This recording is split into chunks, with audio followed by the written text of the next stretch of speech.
Warning. This program may contain material of an explicit or graphic nature. Viewer discretion is advised.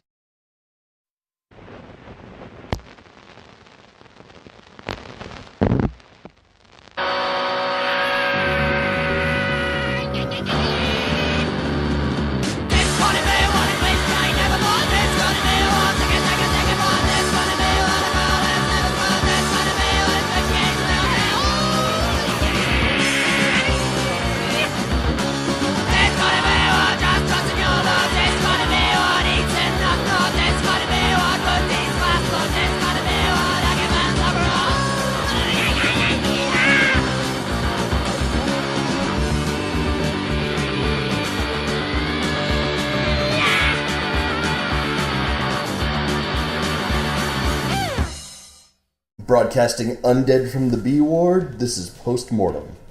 I'm Dom.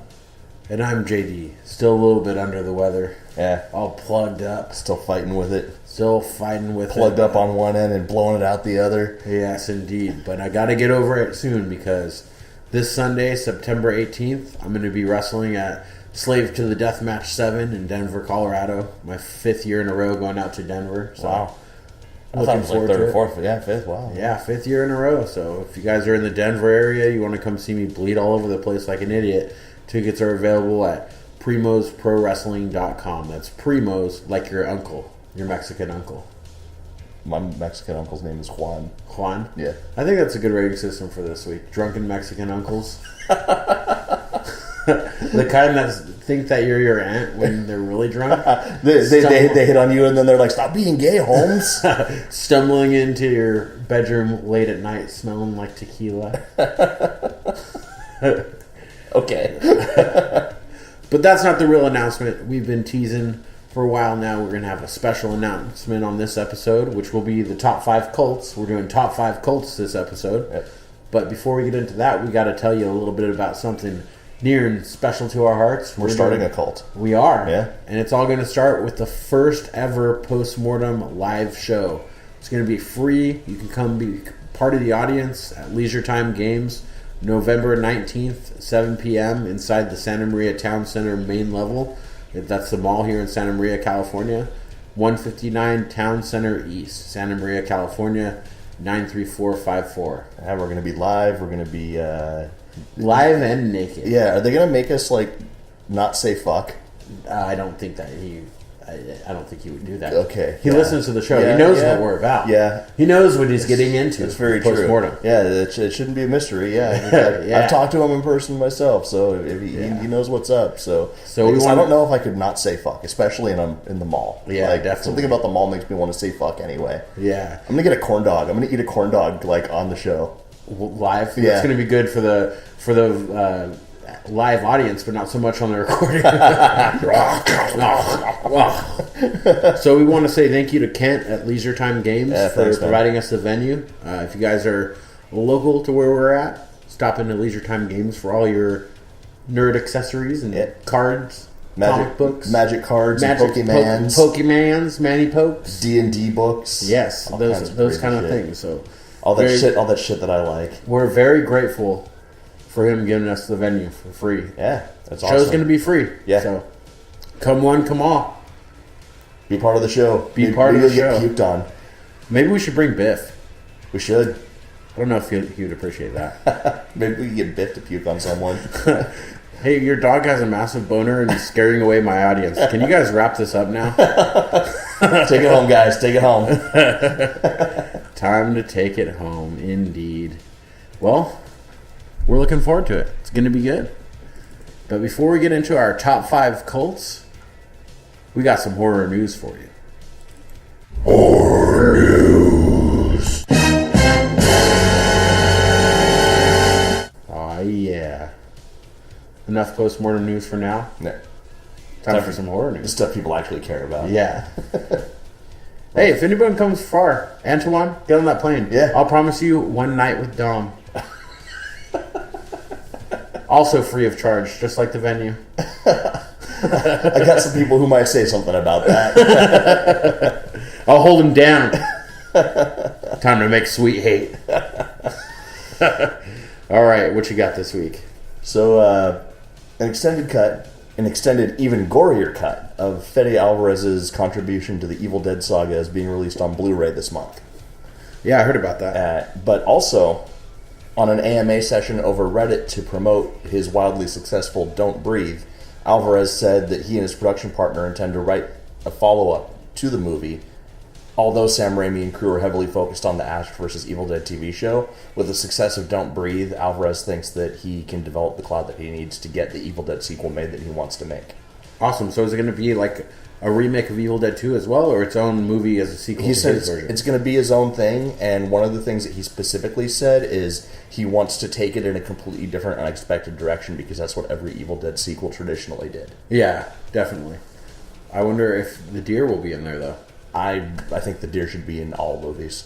The Evil Dead Schindler's List. Schindler's List, the fucking deer comes driving Miss Daisy. The Notebook. Right when they go to kiss, the deer swoops in and licks them both. Jaws, the deer pops out of the shark's mouth like the second mouth in Aliens.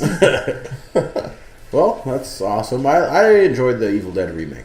Yeah. I don't even consider it a remake. I consider it a sequel. Yeah, and it's straight horror. Yeah. No comedy there. There were a couple parts, like the "Why are you shooting me" part was hilarious, but yeah, it was more like subdued, not slapstick. It wasn't comedy. like the original Evil Dead. Yeah. So, and I love Don't Breathe.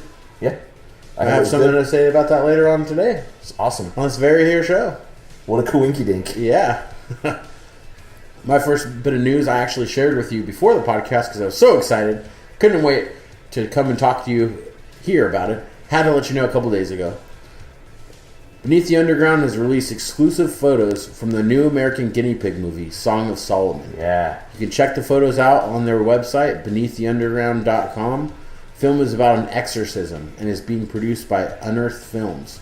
So you got Marcus Cook from 100 Tears and the previous American Guinea Pigs, along with Jeremy Cruz from August Underground Mortem, doing the effects together. Nice. And Unearthed Films was really shit like the American Guinea Pigs movies and the Valentine's movies. Yeah. A lot of different really fucked up movies. Yeah, for sure. It's written and directed by Stephen Biro, who did American Guinea Pig, Bouquet of Guts and Gore, which I've been remiss to not review on this here podcast. Why have I not talked about this movie? I fucking love it. One of the best practical gore movies I've seen.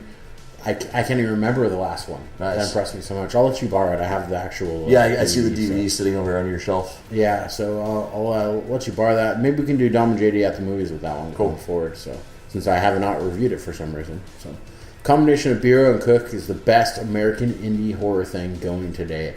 Cannot wait for the movie. Finally, we're going to get a graphic exorcism movie that we deserve. None of this bullshit Ouija shit. Yeah. Like I said when we were talking about the possession of blah blah blah. And, Yeah, we definitely need something that will do it credit. And fucking no Ouija board bullshit. Like we should make a movie of an obese man eating a burrito and shitting on a Ouija board. That would be the scariest Ouija board movie ever made. Yeah. Well, Stephen Biro, I was reading the article, and I believe it was Stephen Biro who studied a lot of demonology and actually went to a school for this kind of stuff and was heavily deep involved in religion and stuff like that. Like he wanted to be an exorcist? Something like that. I didn't take notes on that part of the article. I really should have, but if you guys check out the article just to promote their website again, it's beneaththeunderground.com. It's a really great website if you want to look at some underground horror. There's also a Facebook group which I'm part of called Beneath the Underground that you guys can join or request to join, and you can find all your best underground horror news right there too. Awesome. In addition to this podcast. What else you got? Something that you're gonna like. Wolf Cop 2, Another Wolf Cop, is on its way. Oh yeah, that was actually my second piece of horror news too, so let's pile on. Yes, and production stills have been released through iHorror. They look great. The film is in the can. It reunited the original cast and director, and it will be premiering at Fantastic Fest on September 29th. The producers promised that it will be bigger, badder, dirtier, and hairier. Yeah. It's called Another Wolf Cop. Yeah. The prediction stills look great. They actually look like they improved the makeup between last movie and this one. Yeah, they probably got a slightly bigger budget because of the success on Netflix and everything. And Another Wolf Cop hints that maybe there will be a second Wolf Cop in the movie. Yeah, maybe he's gonna. Maybe it'll be Maniac Wolf Cop. He's gonna mate, or maybe there's a wolf that's fuck my phone. Maybe there's a wolf criminal that he's got to track down. Wolf criminal. He's like in one of those black and white prisoner suits. He has a bandit mask. Yeah. Alcoholic werewolf cop Lou Garou springs into action when an eccentric businessman with evil intentions seduces Woodhaven's residents with a new brewery and hockey team. That's very Canadian. Yeah. Beer and hockey and wolf cop, those are three of my favorite things. Yeah. Coming together like butt cheeks. That's like right. 3 butt cheeks. Like 3, like a third butt cheek. Like Total Recall butt cheeks. Yeah. Flop, flop, flop. I'm thinking this might be one of my most anticipated movies next year. I'm pretty excited. And I mean, it comes out this month, so... Oh, really? Yeah, it's premiering at Fantastic Fest on the 29th. Awesome. I wonder when we're going to get our hands on it then. Probably 6 months from now or something like probably. that? Awesome. Because Fantastic Fest is where people buy the rights to distribute them. Yeah, maybe it'll hit Netflix or something. Yeah. Who knows? So it's going to be awesome. My next piece of news here. Trailer for a new Chilean horror movie called Wekufe. I think that's how you pronounce it. Wekufe.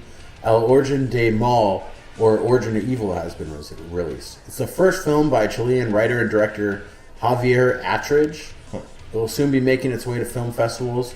Wekufe, if that's how you fucking pronounce it, I don't know, is about 2 college students who travel to Chiloé, a small Patagonian island south of Chile. They're searching for information about the high occurrence of sex crimes on the remote island, which are being blamed on a demonic entity. Rape Island. Yeah. When Paula wants to deliver a news report of her findings to the college, she's like studying to be a reporter. Matthias wants to use the opportunity to make a found footage horror film surrounding the occurrences. So he's studying film, she's studying news. They go together, and he's trying to make a horror movie with the findings, and she's trying to do it like a report, which is kind of cool. Yeah.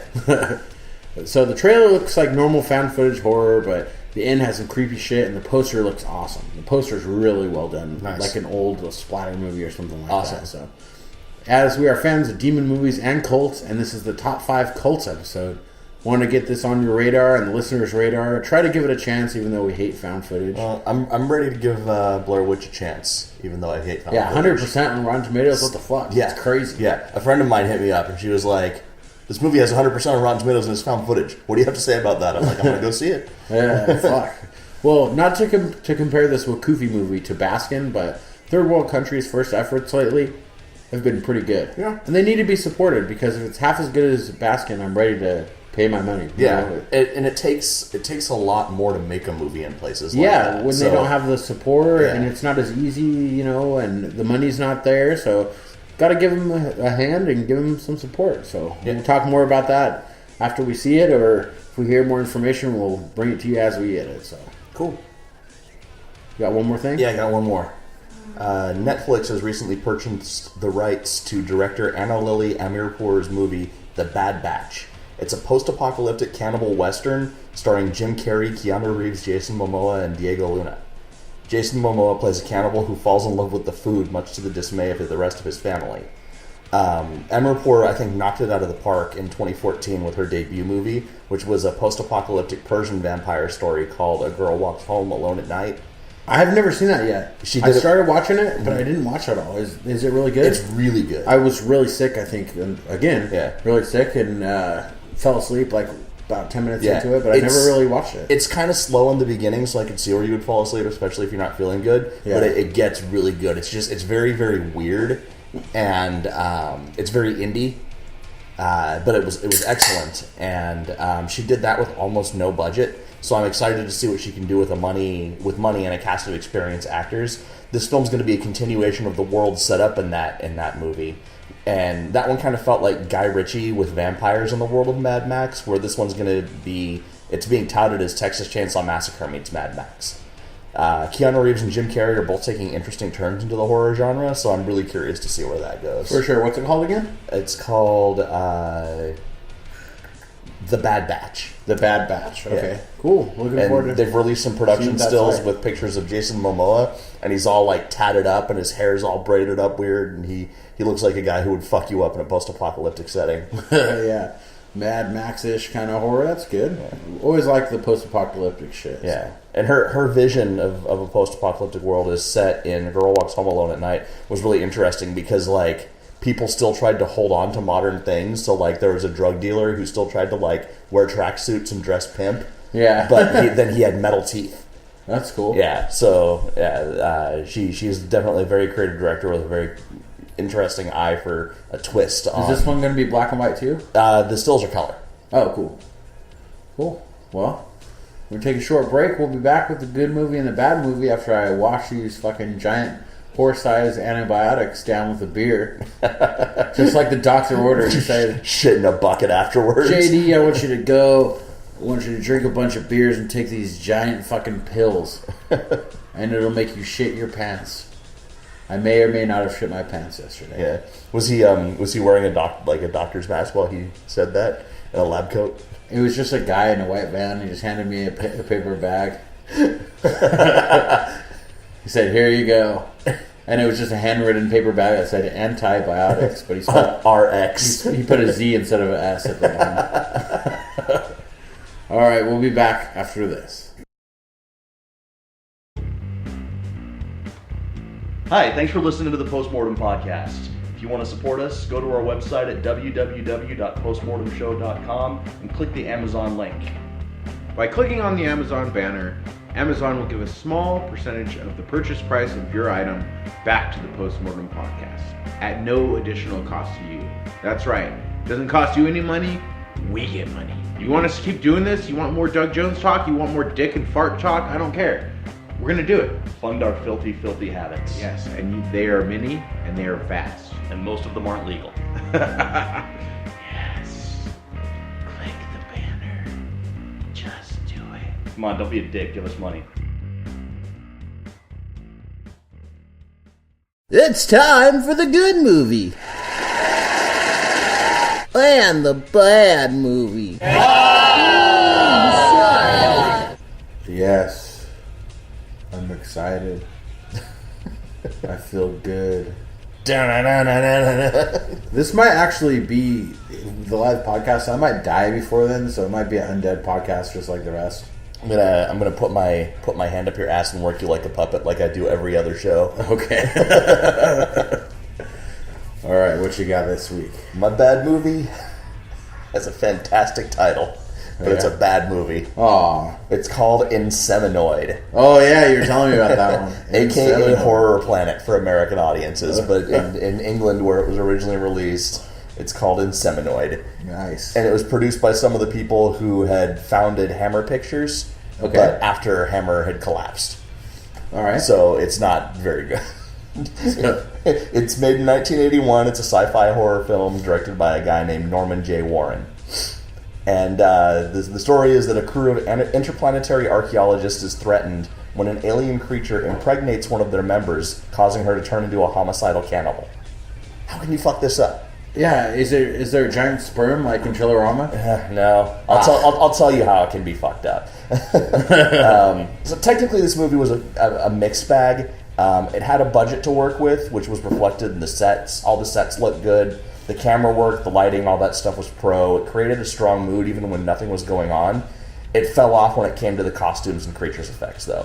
The costumes looked like something from a bad 50s sci-fi movie, except in color, so you could see all of the flaws. Like their space helmets were obviously just like plexiglass things laid into visors. Like, yeah, exactly. It's like welding visors, basically. Yeah. And the worst part, though, was that the creatures basically looked like you took a lump of silly putty and made a dick out of it, and then like mangled it and put eyes on it. And it was. Were they at least those googly eyes you can get from the craft store? That would be so much better. That would have made this movie a fucking 10. Yeah, they were like they tried to go for black bug eyes, but like the creatures had no expression. There was just. I'm changing our rating system right now. Okay, it's not your drunken Mexican uncle who thinks that he wants to be your poppy anymore. It's silly putty googly-eyed dick creatures. Okay, yeah, that's even better. Yeah. Yeah, so the music was terrible.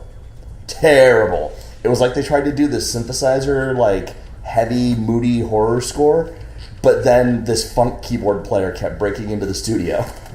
So it would be like atmospheric, scary, spacey, 2001: A Space Odyssey, and then like, especially when they'd go into foot chase scenes, it would just turn into like funk. It was Bootsy Collins broke in. Yeah, Bootsy Collins and Bernie Worrell like showed up in the studio, and you can't tell those guys no. Bootsy Collins and Old Grade showed up in the studio. The Funk said he was done with that shit. Make myself a funk shake. And ultimately, like, it made all of the supposedly scary run and chase scenes play out like a modern version of Benny Hill. Like, instead of the stupid Benny Hill music, it was funk. Did it have the way that the camera goes, too? Where it's, like, fast? It felt like that sometimes. I don't know. Does it move out of the frame, but they're just running around a tree? It felt like that sometimes. It was pretty... If it was like that, I would really like this movie. There was a lot of splatter, but most of the real violence happened off camera, and then you would see the aftermath. When you did actually get to see things happen, there was no impact to it because the fight scenes were Star Trek bad, and there were tons of foot chases, but all of the killings, they either happened off screen or were so poorly blocked that you're like, oh, okay, there's another dead guy. Like, you know how like William Shatner throws those big shitty punches? Yeah. All the fight scenes look like that. And there was this like little train thing that goes through the caverns where they were doing the archaeological dig, and they were trying to use that train as like a, I'll run this person over with it, but it looked like a little kiddie train at like Knott's Berry Farm. And yeah, there's a part where it hit a guy and it killed him, but he should have derailed the train and made it explode. It was so weak looking. The movie had a pattern.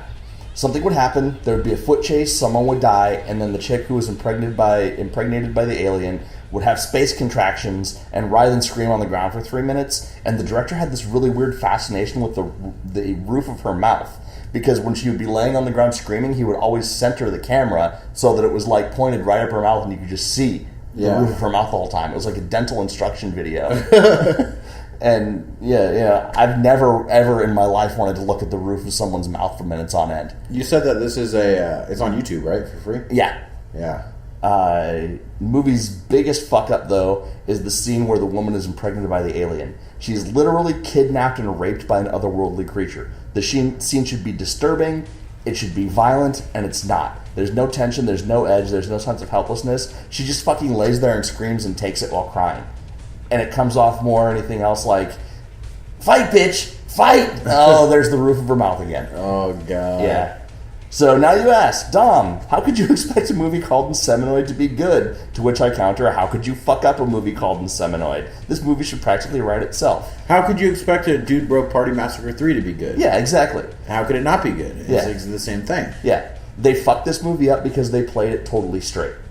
It could have been a very subtle satire of the genre that Alien made popular, but it wasn't. There were no jabs, there were no pokes, there was no setting up the tropes. They tried way too hard to make a legit scary movie and caused it to fall flat. You know, Alien was also about space rape, but it was done so subtly that you didn't even realize it the first time through. Yeah, and Alien's about the men being raped, and so it's like taps into your primal fears and shit. Inseminoid is just like, we're gonna make a movie about space rape. The thing is, too, why go completely serious when you don't have the budget? Yeah. It could have been so much better if they would have put the fucking Googly-Eyed and ran around the tree like Benny Hill. Yeah, it would have been way more entertaining if they were trying to do some sort of genre send-up. Incidentally, though, Prometheus seems to take cues from Inseminoid's script. There were things that happened in Inseminoid that happened in Prometheus. So it's funny how things come full circle. I don't think they were studying Inseminoid. Maybe not. I don't know. But I'm going to give this movie 2.5 out of 10 googly-eyed silly putty dick monsters. Googly-eyed silly putty dick monsters. My bad movie, I would have reviewed way higher if it wasn't for what I expected out of the director. It's been getting a lot of bad reviews. I'm sure a lot of people already know. But recently, I went to the one-night-only screening of Rob Zombie's 31. Oh, wow, this is going to be your bad movie. It's going to be my bad movie, and I'll tell you why. It was, well, let me get into it from the beginning. 2016, written and directed by Rob Zombie, starring Cherry Moon Zombie, of course, Evil Lynn herself, Meg Foster, Malcolm McDowell, and Richard Brake. 5 carnival workers are kidnapped, held hostage in an abandoned hell-like compound where they're forced to participate in a violent game, the goal of which is to survive 12 hours against a group of sadistic clowns. Pretty simple concept. Yeah. In the Q&A after this movie, I did not stay for the Q&A because I was like, I'm leaving, but my friend Danny Foster, who listens to the show, told me he stayed for the Q&A, and I saw a bunch of people. I saw Kyle Wilde writing. I saw a bunch of other people writing that. In the Q&A, they're asking where he got the idea. And he said, well, I was working on this other movie, and I got stuck. So then I'm like, well, I could just probably come up with some bullshit in 5 minutes and sell it and make the money to use to make my next movie. And just, that's what he did. So he literally admitted that it was a cynical cash grab. Yeah, in 5 minutes. In his own Q&A after. Oh, Rob. Yeah. Rob. You hurt my soul. Yeah. I've defended you for so long. And he's a great director. But he's running out of steam. If you haven't noticed, House of a Thousand Corpses, his first movie, was his best movie by far. Yeah, for sure. Devil's Rejects is awesome. Lords of Salem's pretty good, I think. A lot of people hated it. I liked it, yeah. I don't like the Halloween so much, but they would, like, I think I've said this before, but it would have been better if he just made a slasher movie and it wasn't Halloween. he's becoming a parody of himself in these movies. So maybe he needs to start working with other screenwriters. yeah, I think so. Because he's visionary in the sense of his visuals. Yeah. But maybe he just needs someone else to write a story. And that's the writing in this movie. That's the problem. So it's set in the 70s and it's shot real retro. It's very predictable and calls back to a lot of tropes that has to be expected with Rob Zombie movies. Without spoiling a lot of the plot, since this is limited release, a bunch of people haven't seen it yet. It's going to drop on demand shortly after the release of this episode, I believe. Oh, really? It's not even going to stay in theaters? No, it's just a one-night only thing. Huh. Yeah. All the killer clowns have total gimmicks like pro wrestling or Running Man, but on acid. Nice. There's a Nazi midget Mexican. Some sex freak brothers. They all have names like Death Head, Sick Head, Doom Head. They all have names with head. Okay. The game is run by a bunch of weirdos in old school powdered wigs who are betting on the outcome complete with odds. The head weirdo is Malcolm McDowell. Okay. I heard he was awesome. I disagree. Okay. I love Malcolm McDowell. But that whole premise, it was just like, hey, Rob Zombie's going to pay me, I'm going to do this. I'm not saying Malcolm McDowell acted bad, but the whole premise is, this movie is stupid as fuck. The whole movie is phoned in, so how could you It's not phone phoned in? Yeah. I'll tell you, things in the movie that stand out above the rest. Number one, the 70s, 80s horror score. Not the same old classic rock type songs he uses, but the score in this movie is done by two different people. I don't know which did which, but somebody is on par with old Italian horror movies and shit. With the score is amazing. Like part of it, like Goblin style. yeah, Nice. like Argento films and shit like that. It's so awesome. That really was good. Nice. So, not the classic rock songs he always uses. He does that again. There's some music that was composed for the film that gives off Argento / Carpenter vibe. Okay. Is Tyler Bates? That's his name. Is he one of the composers? Oh, I don't know. I don't know who did it. Okay.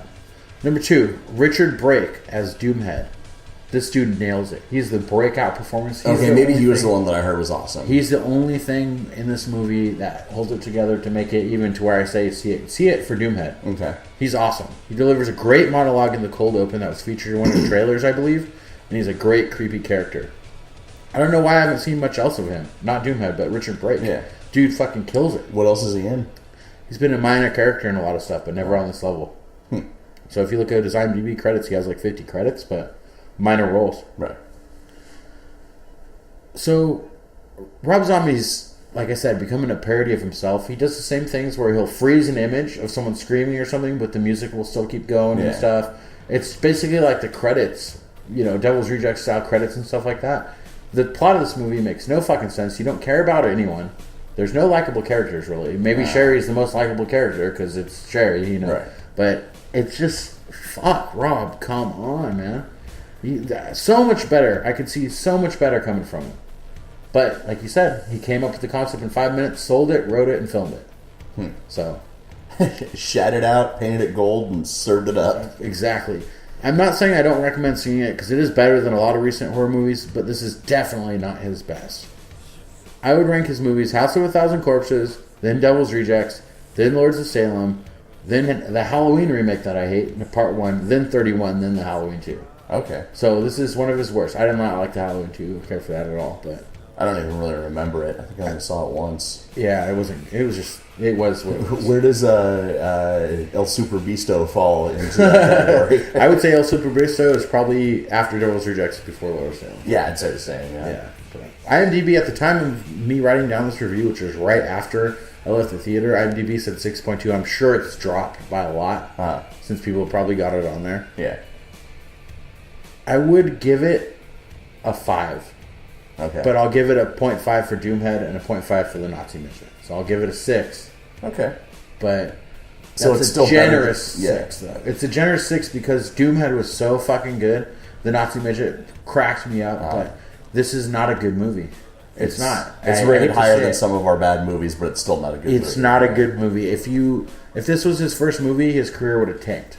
Gotcha. As a director, if this was instead of House of a Thousand Corpses, he's just rehashing the same shit. It's like he took a stock characters, you don't give a fuck about them, and he's just taking parts from his other movies to make this movie. That sucks. Yeah. That hurts to hear. It really does hurt to hear, but yeah, that's what I think about 31. So you guys use your judgment. I mean, if it's going to come out streaming or if it hits Netflix or something like that, give it a shot just to watch Doomhead. But beyond that, fuck, man. Just thoroughly disappointed. That sucks. And we even pumped it up a little bit on the show, too. I know. I was so excited. I went to the one night only screening and stuff. So excited to see it. And left there just like, fuck it. I had a bad night after that. Wow. It put me in a bad mood. Maybe it was better that I was sick and couldn't go. Yeah. And as the more and more I think about it, over time, I start disliking it more. Mm-hmm. Instead of how you watch a good movie, you like it more over time. Right. Sometimes I like to, before I review a movie, I don't watch it the day before we do a podcast. Yeah. Because if it's somewhat decent, you're going to think it's better than it actually is. You got to wait till you can see if you think about it in your head. Give it time. I don't remember much about this movie, Right. All right. What's your good movie? Let's cleanse the palate here. So my good movie is like Terror Tract in the sense that it was a bad movie that was still good. Okay. Yeah, I love me some Terror Tract. Yeah, it's a 1986 Z-grade horror film called Spookies. Oh, dude, Spookies is awesome. Yeah, yeah. It's it is bad though. Yeah, but it is still good. Yeah, it's directed by 3 directors actually, and I'll get into why that is in a minute. Directed by Eugenie Joseph, Thomas Doran, and Brendan Faulkner. The story is that some teens and an inexplicable dude in his 40s. Break into an abandoned funeral home for a night of partying, only to have their fun spoiled by a ghoulish necromancer who seeks to steal their souls in a ritual to bring his dead wife back from the grave. So let's talk about the cons in this movie first.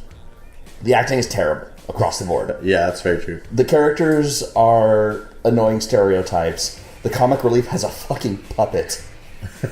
He has a fucking puppet, and he's eating potato chips and feeding his puppet potato chips. If I knew a grown man, even a dude in his 20s who walked around with a puppet everywhere that he went, I wouldn't bring that guy out for a night of partying. I would leave that dude the fuck alone. Or would you? He might be really cool. What if he was just a really awesome puppeteer? Maybe. Puppeteer? Puppetrist. Yeah. This guy was not an awesome puppeteer. The dialogue is also awful, and for some reason, no one can say the name Megan.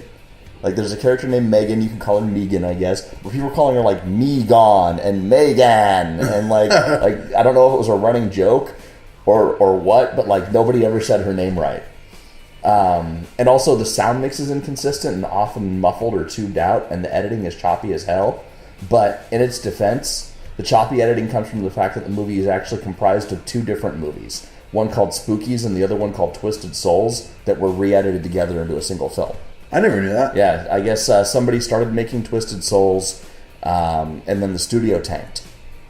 And they went on to start working on something different, and then someone else started making Spookies, and they were like, hey, this kind of fits in with this movie that I already have half of the footage shot for, so why don't we just put them together? So there's a reason that you never... Like a Troll 2 kind of a... Yeah, except it's slightly better than Troll 2. They made it make sense. The evil necromancer character, you never see him in the same scene as the teens because they were from 2 different movies. Uh-huh. And in any of the scenes where he communicates with them, he communicates with them through a Ouija board. And so that's sort of how they link the 2 things together, which I thought was pretty creative. Yeah.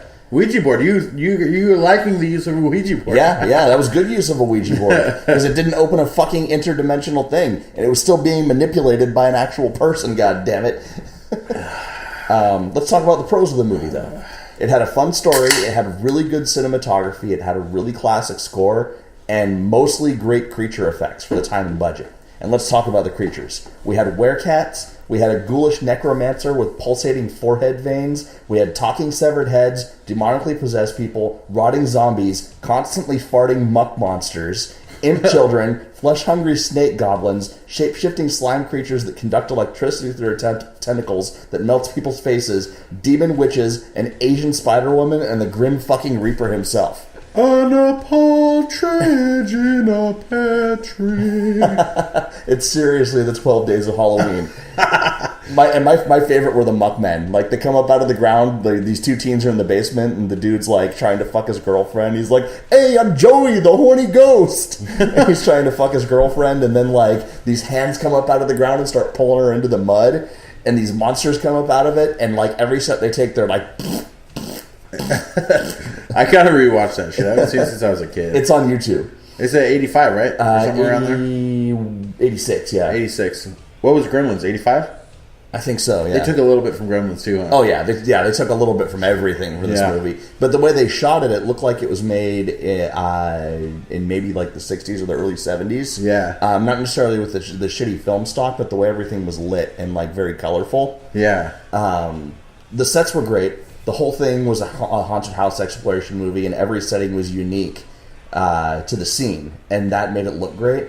So I'm going to say that despite its flaws, this was a fun movie with cool creatures and a good atmosphere. It's definitely the kind of movie that Maniac Mansion and Splatterhouse were based on, and they just don't make movies like this anymore. No, they don't. And I'm going to give it a 6.75 out of 10.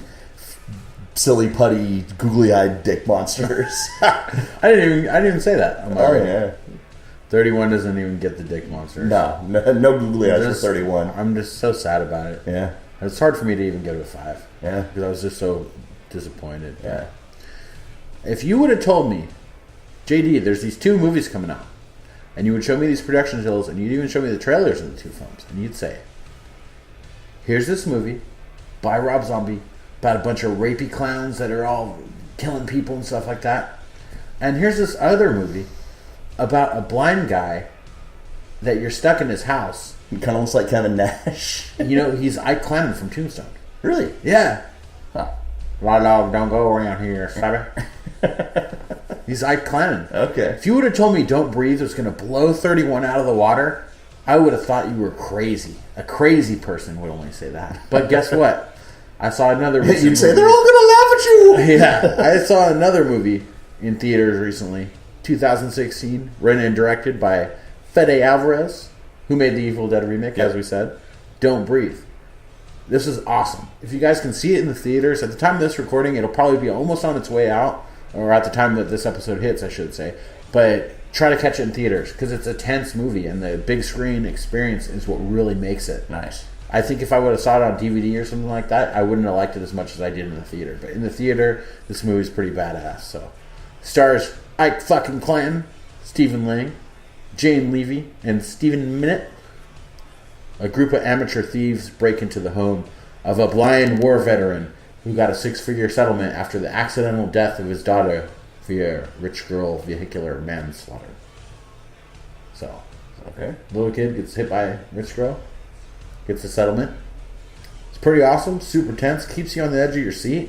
Like I said, I recommend seeing it in the theaters. Does he set like traps around the house or something? Is it like Home Alone? No, it's just he's got this badass security system, and they can't get in his house because everything's all double locked and shit like that. Mm. But then when they break in, and he knows someone's in his house, the window they busted out, the one window that didn't have bars and shit, he nails it all shut. Like he locks them in the house. Okay. And he's got a gun, and he's like a war guy, so he's really like fast, but he can't see. But he can hear them breathing. He can hear. Yeah, Don't Breathe is a little pretentious of a title. I think that if they would have titled it something else, that might have been a little bit better. But just any little sound. Clannon fucks people up. Yeah, they just they'll throw something to the other side of the room and he'll go chase it. Like that kind of thing. So he's pretty scary as a blind guy.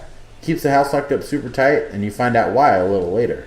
When they break in, he refortifies, locks them in. He has a guard dog, like a Rottweiler, and several ways of equalizing, and is skilled at hand-to-hand combat and with a gun. Okay. So he more than makes up for with his dog and his, if he does get a hold of you, he makes up for his lack of sight. So, main characters are Rocky, a single mom who wants to get one last score to move away to California with her daughter. Her pathetic, fake gangster-ass boyfriend, Money, who's a total douche. He has a weak-ass dollar sign tattoo on his neck. He reminds me of that. Remember that movie that we liked, Crust the Skull? Oh, the Asian yeah. gangster guy is totally not a gangster. Who thinks he's black? Yeah. He's like that. Does he want to go to Mars? He wants to go to Mars and get his girlfriend breast implants. So, and then you have Alex, a good-hearted guy that didn't want to rob the blind guy, but did it to help Rocky since he not so secretly has a thing for her. Okay. It's very obvious. So, I'm not going to give away a lot of the plot. There's some twists and turns, but I can tell you this. I cannot wait for another Fede Alvarez movie. He has some stuff in the works, so we'll see, but I'm looking forward to more to come from him in the future. This is more of a thriller than a traditional horror. I wouldn't want to mismarket it and tell you guys like it's super gory like Evil Dead or something like that, because it's not. Yeah. It's more of a tense thriller, but... I read about the turkey baster already.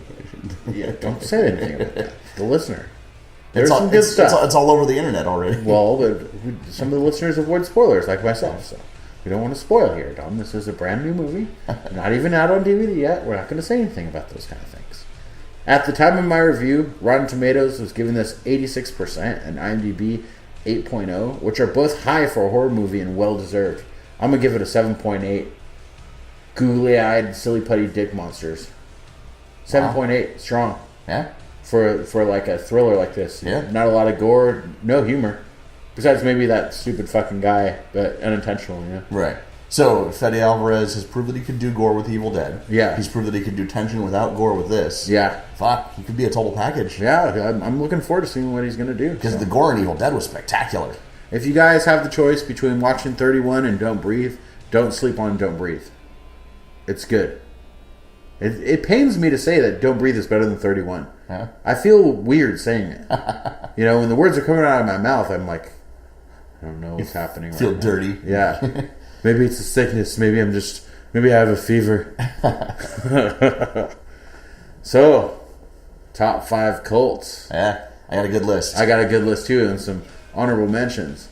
But we'll be back with our top 5 cults after this quick word from our sponsors, which is us this time. Quick word from our sphincters. Go to the live show, and we'll be back. We are proud to announce the first ever Post-Mortem live show, November 19th, 7 p.m. at the Santa Maria Town Center Mall. That's right. Post-Mortem live and uncut like an uncircumcised baby. Yes, indeed. As opposed to a dead uncircumcised baby. Yeah. Yeah. Or a dead circumcised baby. Yeah, that's true. I guess you beggars can't be choosers. Anyway, this show is happening at 159 Town Center East in Santa Maria, California. At the Santa Maria Town Center Mall. Santa Maria Town Center Mall, main level. It's in Leisure Time Games. Leisure Time Games is a local comic book and trading card game store. Any kind of game other than video games that are gracious enough to host the first ever Post-Mortem live in front of an audience podcast. They're going to regret this. They may. Hey, he listens, so don't say that too loudly. We won't be coming at you undead from the B ward. We will be live. And if you want to come watch JD get real drunk and me pop a bunch of pills and slam energy drinks. Well, the problem is they don't allow beer in the mall, so I'm just going to have to drink heavily before. Okay. So I'll walk in trash. Right. Okay. Yeah. Awesome. All right, you guys, if you can come out, if you're anywhere in the Central California area, or if you want to fly in, it's a free show. That's right. Not charging a dime for it. November 19th. Get what you pay for. Yes, indeed. As always with Post-Mortem. Then we're back with the top 5 cults. Yeah. Cults. Getting a little culty in here. Little satanic panic. Satanic panic. Sounds like a cheap hair dye. All right. Top 5 cults. You like this list? Yeah. Pretty fun, huh? Yeah. I'm really stoked on my list. I did some research, and now there's a bunch of fucking movies I need to see. Yeah, me too. There are a bunch that came up with that, like weird Italian movies and stuff that I hadn't seen. Yeah, and old movies about cults that I never heard of from the 60s and shit. But yeah. I think we might have a little bit of crossover on this. Yeah, probably. But I guess I'll start us off. My number 5 is the 5 Points Trinity Church, led by Aben Cooper in Red State. My number 3.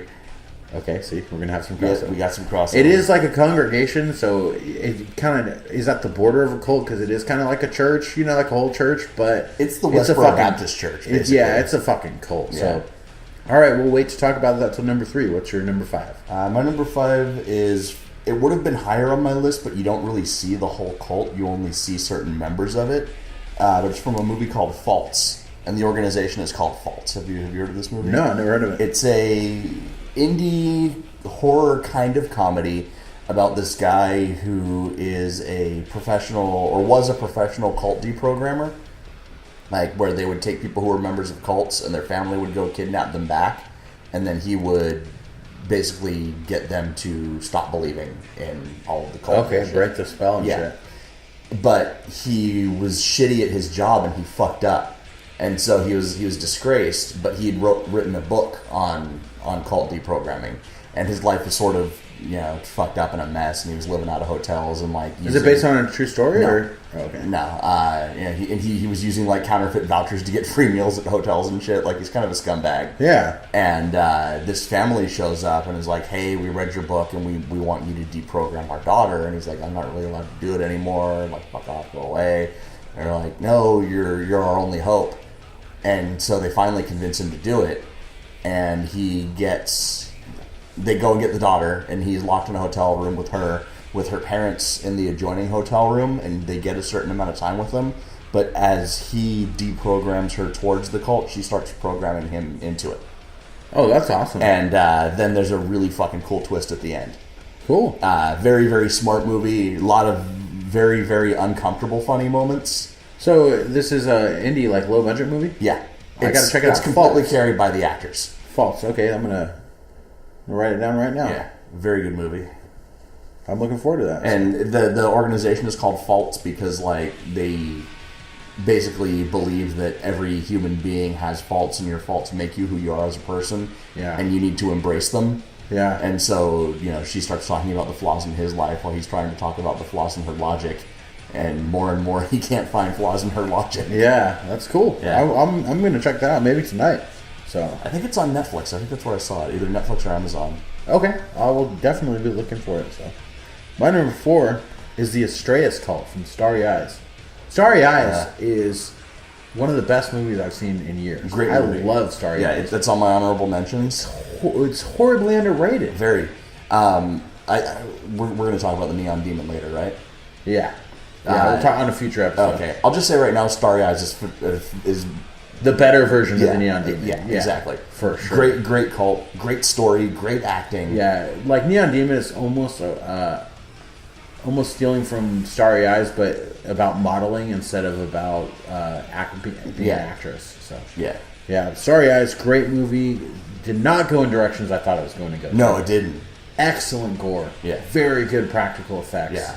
Good old-fashioned Cronenberg body horror. Yes, I love it. And if you guys haven't seen Starry Eyes, it is still streaming on Netflix. Yeah. There's no excuse. I would give Starry Eyes a 9. Absolutely, yeah. Yeah. They take girls who want to be famous, and they play on their desire to be rich and popular and beautiful, and then they do some fucked up shit to them. And it's like a movie studio / cult, and there's a creepy old man. Real creepy. You don't think he's creepy at first? Yeah. And then he goes there. He's kind of grandfatherly. Yeah. And then he goes there. And he's like the grandfather that touches you later. Yeah. That kind of grandfather. It's like the... I've been talking a lot about... Maybe I need to go see a therapist or something. See a therapist about my childhood or something, because lately our rating system and things have been really inappropriate touching. Show us on the doll where they rated the movie. I don't know if I can finish this episode. I'm broken. Oh, shit. I'm a broken man. Single tear. All right. What's your number 4? My number 4 is Heaven's Veil from The Veil. Oh, yeah. Yeah, I forgot about that. I didn't even have it in my honorable mentions. Yeah. Didn't even think about it at all. I liked it a lot. It was good. Interesting. Surprised me. Yeah, interesting organization. Tom Jane is great as their Jim Jones / Jim Morrison leader. Yeah. If I was looking to join a cult, I'd totally follow that dude. You know what? About The Veil, I think we both said this, but I had so many good movies, to review for the show. And I'm like, oh, this thing's gotta suck. I hate doing that. I always want to watch movies that I think are going to be good. Yeah. If they're bad, I want to tell the listener. I don't want to just watch a Ouija experiment and shit like some people. Right. Some other people that are members of this podcast. There's some people who cop out, and they're named Dom. But I watched that cheating like this is going to suck, and I loved it. Yeah. Yeah. Same here. Well, that's no news. Anything else about The Veil?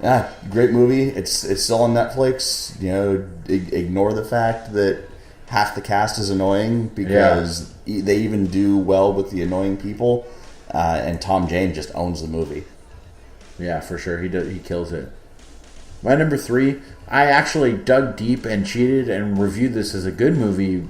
Probably 5th, 6th episode, somewhere around those parts. Maybe 10 episodes ago. Who knows? It all blurs together after a time, but... Clive Barker's Lord of Illusions. The Puritan Nyx. Yeah. The cult of Nyx. Will you come unto me on your knees? And he breaks all the fucking glass and makes them get on their knees and broken glass and shit like that. Yep. He juggles fire. He knows magic and stuff. Like, if you're going to join a cult, that's the cult to join. This guy actually does stuff. Yeah. He's just not charming. He actually knows how to do magic and shit and wants to destroy the world and wants to do all this fucking shit. And has a baboon with red ass. If I'm joining a cult, it's going to be Tom Jane with a baboon. That's I prefer Nyx, because Nyx is actually the lead city cop in Super Troopers. Oh, yeah, that's true. That's true. And they're making Super Troopers, too. Are they? Yeah. Nice. It's actually in production. They're posting production stills on their Instagram. Nice. Not horror postmortem related, but big fan of Super Troopers. But Lord of Illusion's so fucking underrated. I love that movie. Some research on that one, because it made my honorable mentions, but I couldn't remember the name of the cult. It's just Nyx's cult. Yeah. I couldn't find a name of the cult or anything. So they call them the Puritans, so maybe it's the Puritans or something. I have the cult of magicians. The cult of the swan. But the cult of Butterfield with his lazy eye and his pants and his V-neck. His leather golden sparkly pants and V-neck and his Nazi that gets all fucked up. God damn it, you guys. You need to see Lord of Illusions if you haven't. There's some unforgivable CGI, but it was like 1995, so... Yeah. I saw that movie in the theater, and I didn't like it, and I had to see it again in like 2008 or 9 to realize this is actually a quality movie. Taste the darkness, Lamore. We're waiting for you. When I was doing research on this, though, I found a Clive Barker interview where he talks about it, and apparently when that movie came out, it wasn't like the special effects obviously didn't horrify anyone because they sucked. Just that that one thing, but that's actually... It's kind of a mild spoiler, but the thing that has the special effects it is like an effect in the movie too. Remember those projector things? Yeah. So it's like, but that one creature that folds in the fire and stuff, that's pretty bad. Yeah, it's pretty awful. He was not happy about it. But this movie came out like pretty soon after the whole David Koresh thing happened. So that cult thing kind of struck a nerve with they probably buried it. Yeah. It's long. It's about 2 hours, but get through it. It's sort of a difficult 2 hours, but what has Scott Bakula done since then? Like, he did Quantum Leap, he did that, and then he disappeared. Yeah, he killed it in that. I thought he was good. Yeah, he was really good. Scott Bakula. Scott Dracula. He became a vampire.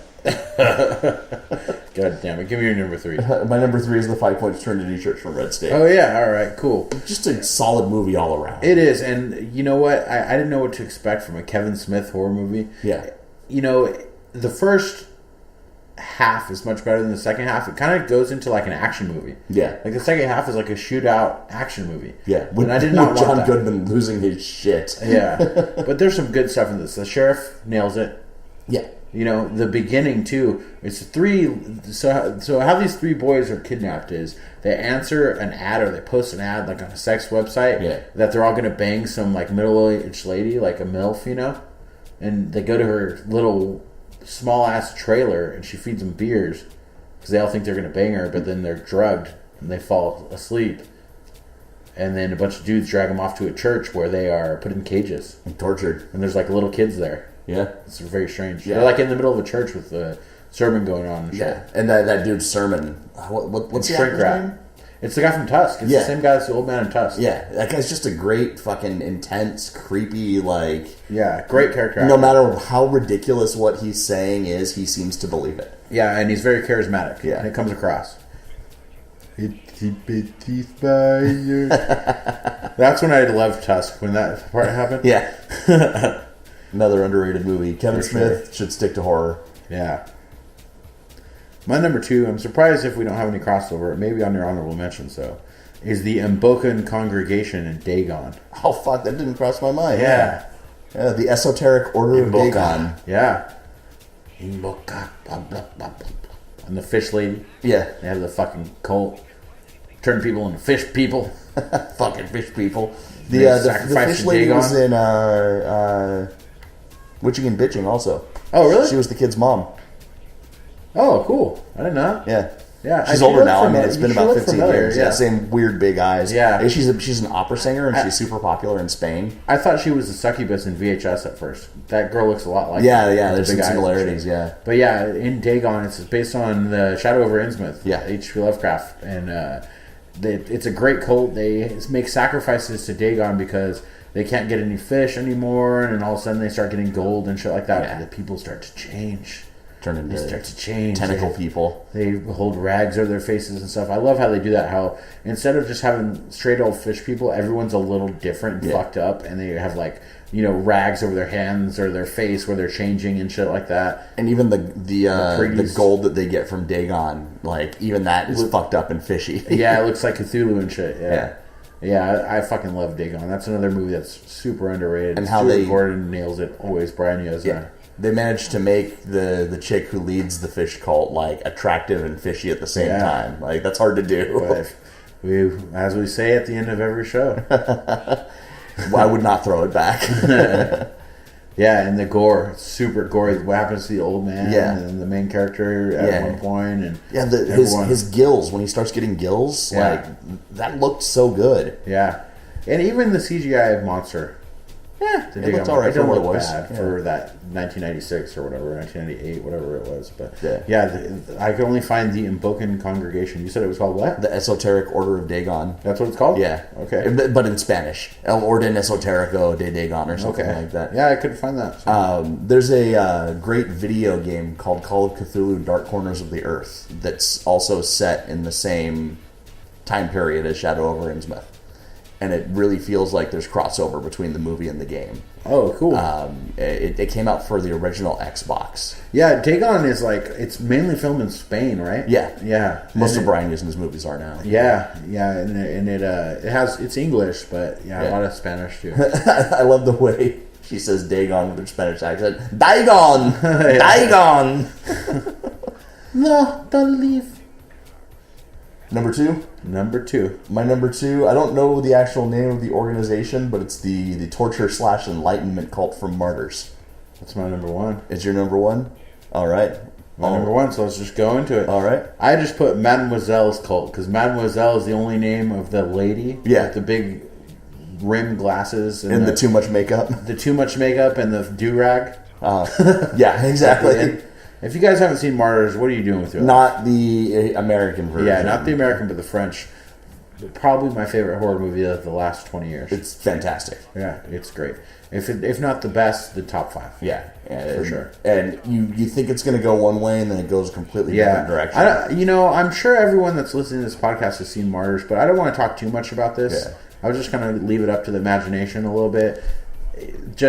You gotta. The whole movie's great. I feel like Martyrs exists in the same world as Hellraiser. Yeah, it could. Yeah, same suffering is eternal but beautiful and that kind of thing. Yeah. So, yeah, but Martyrs, you gotta fucking see it. See it without the dub. See it with the subtitle. Yeah. You will thank me because the acting is tremendous, and the dub would kill it. Yeah, the dub is awful. Yeah. So Martyrs. And special effects were really good in that movie too, and for sure, all practical, everything. Yeah, Amazing. So that's my number one. It's your number two. So you got your number one. Yeah, my number one is the only cult in all of film cinema that could possibly be better than the cult in Martyrs, and that is the cult of the gay Yeti in Yeti: A Gay Love Story. What the fuck? It's a trauma film. The cult of the gay Yeti. Cult of You've the talked gay about Yeti. this before on another podcast, I think, but I never got to watch it. It's on YouTube. You can watch it there. It's called Yeti: A Gay Love Story, and apparently there's a sequel called Gay Yeti 2 Even Gayer. I haven't seen that one. But the first movie, there's a Yeti. Those two of your favorite things, too. Yetis and homosexuality. gay Yetis. There's this Yeti that lives in the woods, and he's gay. He likes to have sex with dudes. And the cult thinks that... And the one guy likes it, right? Yeah. Maybe I did watch it. Yeah. Or maybe I just remember you talking about it. Yeah. The cult. You won't find it in my room underneath my mattress. My gay Yeti movie. covered in strange crust. And the cult worships the Yeti for whatever reason, and they go out and they find people who are camping out in the woods or whatever, and they kidnap them or try to induct them into the cult and indoctrinate them, and if they fuck up, they tie them to a post, and the Yeti comes out of the woods and fucks them. And there's a great character in this movie named Sex Piss. Sex Piss? And he has the words Sex Piss tattooed on his arm, where it's obviously written with a Sharpie. And he comes out, and he sniffs his fingers, and he goes, I'm Sex Piss. That's totally trauma. He's trying to fuck all the girls. Yeah, it's a very trauma thing. And it's the cult of the gay Yeti. I hate to say it's better than Martyrs, but that sounds like a worthy number one. All right, honorable mentions. Yeah. So, I had the Lords of Salem. It's a cult. Yeah. Which is kind of cult, whatever you would call it. Brouhaha. The Cult and the Last Exorcism. You ever see The Last Exorcism? Yeah, that's a good exorcism movie. It's a good found footage movie, too. Yeah. But the cult at the end and everything, pretty creepy. Yeah. The Sacrament. Sacrament was really good. A lot of people hate Ty West. I like Innkeepers. I like... he started out strong. The Sacrament. What else did he do after that? I don't know. He did something recently that was not good. Fuck it. Sacrament was good. Sacrament was the good. guy who played the cult leader in that movie was fucking awesome. House of the Devil. Red State, which was on my list, so I don't know why it's on my honorable mentions, but I'll just delete that, even though I'm never going to look at this again. Children of the Corn is kind of a cult. Yeah. Rosemary's Baby, there's a cult featured in there. Psychomania. You ever watch Psychomania? Yeah, it's a great bikers? movie. Yeah. I got it in a 5-pack VHS from Walmart when I was a little kid. Nice. The Ninth Gate, there's a cult in there. Manson Family, Helter Skelter. Yeah. Suspiria. Witches, cults. I mean, there's a little crossover there. It's hard for me to differentiate the two. Got Suspiria in there, and I also put Lords of Salem because there's kind of cult, kind of witchcraft. I don't know. And my favorite cult would have been my number one if it was a horror movie. Indiana Jones and the Temple of Doom. Kalima. Have you ever seen the Eric Andre show? Yeah. Where for some reason. He's doing all this shit, breaking everything, and then he's got a heart in his hand. He's like, Kalima. For some reason, Eric Andre doesn't have a reason for anything. I fucking love that shit. What about your honorable mentions? I had some of the ones you already had, so I'll just knock those off. The Invitation, the cult in that movie was cool. Yeah. I can't remember what they were called, but their indoctrination video was scary as fuck. Yeah. The Indonesian death cult in VHS too. Yeah. Actually, when I was doing some research, that kept coming up, and I couldn't remember that. Like when I've seen all the VHSs, but the only thing I really remember is the Succubus. I just think VHS is far inferior to ABC's of Death. Oh yeah, for sure. The Indonesian death cult sequence, though, I actually really like that one. That's the one that sticks out for me from ABC's of Death too. Yeah, maybe I have to rewatch that one then. Yeah. Or you mean VHS 2? Yeah, VHS 2, yeah. The Pagan Islanders from the original Wicker Man, the 1973 version, not Nick Cage's version. Because Nick Cage's version just hit Netflix, recently added. Oh, hey, that's something I'm not going to watch. Netflix suggested it to me. I never saw it. Yeah, never watched terrible. It. Netflix is like, suggestions for you. Recently added The Wicker Man, like a full screen ad for The Wicker Man. And Nicolas Cage's face, just looking confused. Yeah. It's... The cult in the original one seems like something that you would actually want to join.